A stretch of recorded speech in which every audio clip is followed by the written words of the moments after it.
The reason what drew me to this knife is for the buffalo scales. I absolutely love these scales here.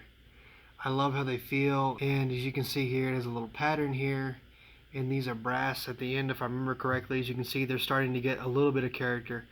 And as I mentioned before, which I'll link right up here in the cards right there, is this is a Masonic, so they do Masonic knives. They make different ones. This is the buffalo horn one. They make one with checkered. They make one with, I think, albacore and some other things, but that's the reason why I bought this. As you can clearly see, they take away the bumblebee and put the Masonic sign here, which is why I have this knife. Let's go ahead and open it.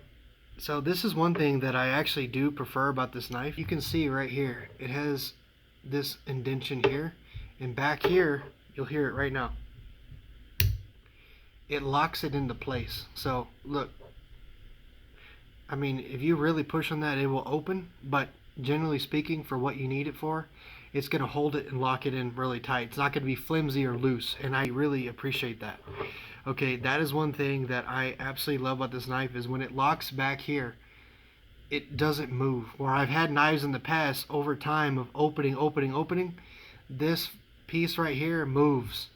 And that's really dangerous in my opinion, and really annoying as well, because you can't really trust it if you're trying to cut something and then it come back down in your hand or whatever, or break off. I've just had so many problems over the years, and that's why I decided to get this knife. And as you can see here, it says made in France.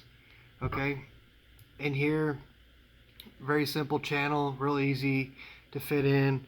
And as you can see also here, it is a fingerprint magnet. It is absolutely a fingerprint magnet.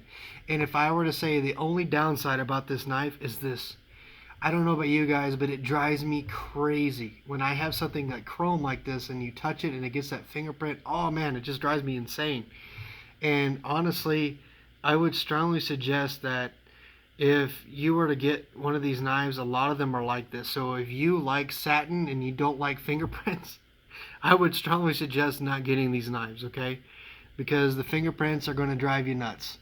And as you can see here, it is the model here. One sec. It's like 2C27, I think, is the model, and it says France.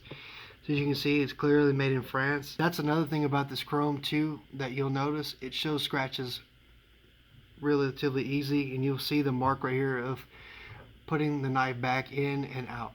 So it doesn't have anything in here to release because it locks back here. So all you do is put pressure here. Okay, it'll break loose. I remove my hand from the situation, put it back in, and that's it. It's extremely easy to use. I love the character of it. This brass right here, the way it's designed, obviously the Masonic symbol.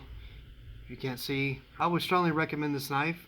If you guys have any comments, questions, or concerns, please leave them down in the comments. If you want to follow my daily content, there's my Instagram link down in the description.